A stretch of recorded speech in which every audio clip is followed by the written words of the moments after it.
Hey there, Sharon Horne-Ellstrom here. Welcome to our business idiom today for Supersize Your Business. It's going round in circles, or going around in circles. And I guess the question today is, do you want to go around in circles when you're supersizing and growing your business? I looked at the meaning of this, and I'm going to contend, no, I never want to be going around in circles. Well, this is an idiom that was first discovered and actually became popular in the first half of the 20th century here in the United States.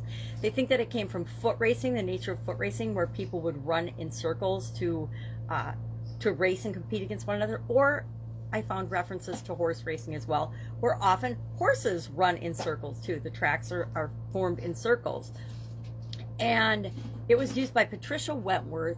That is one of the first recorded instances of it in her book, In Pursuit of a Parcel. It's a mystery novel by her that was published in 1942.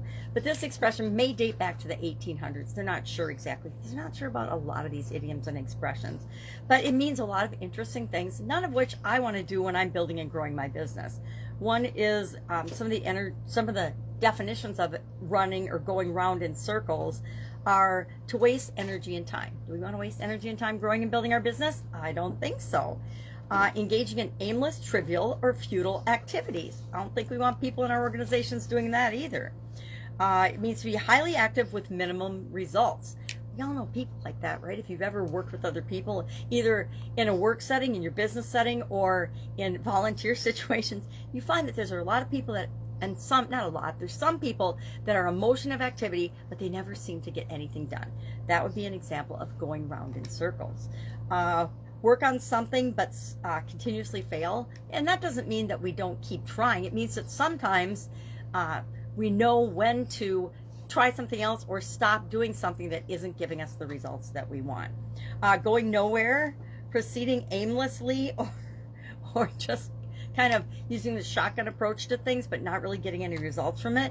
How often do we do that, or have we done that? I know I'm guilty of this in different areas or aspects of my businesses. Sometimes in our marketing or in our communication, we're not clear and we're not concise, and we just shoot stuff out there to see what sticks. The spaghetti method, I think it used to be called, where you throw spaghetti noodles up against the wall and see what's stuck, and that's the strategies and the things that you would do.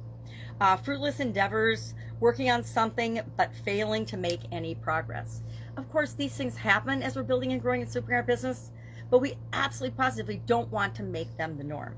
Now, this idiom, this expression to go round in circles, reminds me, and I feel bad thinking this, but of people who talk in circles. Have you ever met anyone who talks in circles? I have a few relatives like that who talk in circles, and people that I've worked with that talk in circles. And what I've found is people that talk in circles or have to start over all the time or have to explain everything repeatedly to me or to other people usually aren't telling the truth. There's usually something, they either don't have all the information or they're purposefully trying to manipulate us. So we need to watch out for that.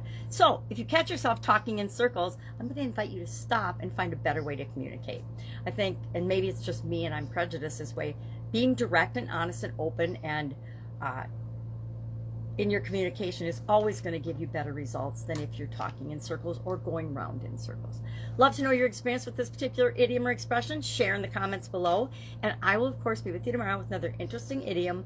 What does it mean? Where does it come from? And how might you use it to supersize and grow your business right now? Have an awesome day.